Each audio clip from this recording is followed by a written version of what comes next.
Do you know if you're operating as a family first business or a business first family? We're going to share more of my conversation with Jolene Brown, where she'll put some clarity around the concepts and why it's worth a look for your family and your business. Describe a business first family for me so we can really understand exactly what that means. To operate as a business first family, it does not demean the family. It does not say that the business is more important than you, my family, but what it says is we love and honor you so much, let's do it right. And when we do it right, then we have to make sure that we have all the way from the right type of structure to making sure people are being paid for their value and not for their genetics. And by the way, when you work for another business, you actually get paid. That's always interesting too, isn't it? In a family business, if there's money left, we're going to pay you, you know. Mm-hmm. So there's a whole different mindset. And I have 6 requirements before you even invite a family member into the business. And one of them is they've worked for a non-family boss for at least 2 to 3 years. There's about 30 lessons you learn, and moms and dads are not good teachers of these lessons. Yeah. But when they come back, then they come at a different level. They have more self-esteem, they have more respect for what they can do, and they bring value because they got to learn the good stuff and somebody else paid their tuition, and now they get to bring it back home. Nice. And yet I know all that moms and dad wants is we want the kids to come back to the farm. And I know the next generation, I want to go back to the farm. Well, don't shortchange that step. The lessons they learn when they work for a non-family boss consistently, this is not internships, this is not just during the summers, consistently is huge.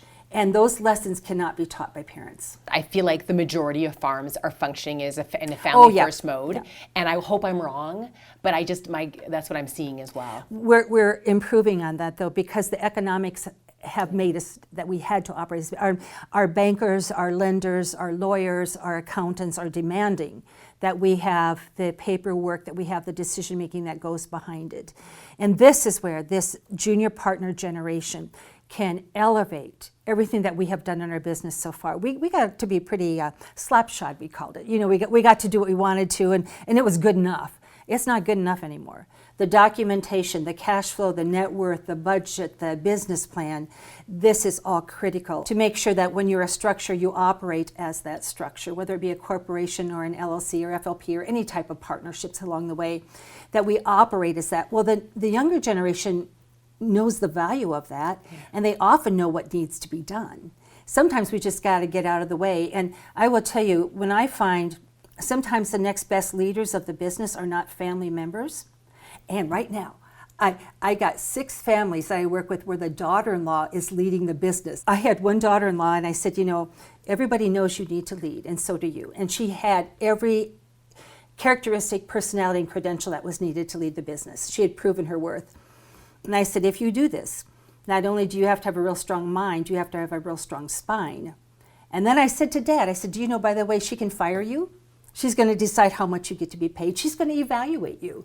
Are you willing to do this? They said yes. Now here's the fun part. The first week in the business, she made them $51,000. Fantastic. Any guesses how she did that? She fired the deadweight brother-in-law. And she said, and this is going to be the premise behind a business first family, unconditionally, as a family, we will love him.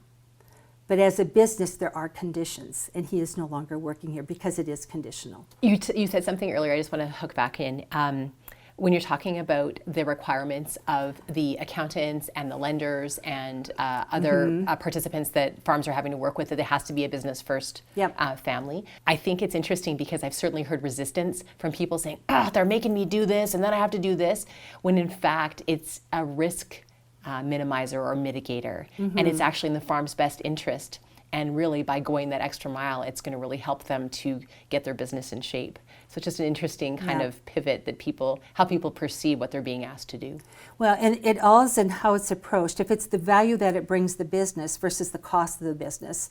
One thing I have found is when you help them find good advisors, that's a real important thing to do. They've got to find the good ones first. And then you must give those advisors permission to talk to each other on your behalf. Agreed. And one time, get them all same place, same time.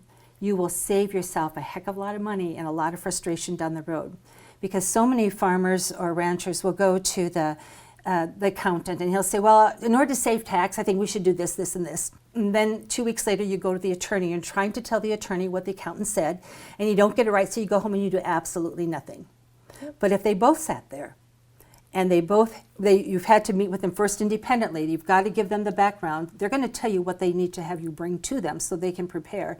But when you will all get them same place, same time, oh my gosh, the value that comes out of that meeting is huge. There's an exponential effect. I totally agree. Synergy really happens. You bet. Yep. If this message really resonated with you today, please give this video a like. I really want to encourage you to take the opportunity and do something about it. So take advantage of the resources. There's links below the video to make sure that you can really have a farm transition in which everybody's on the same page and the family and the business are well taken care of.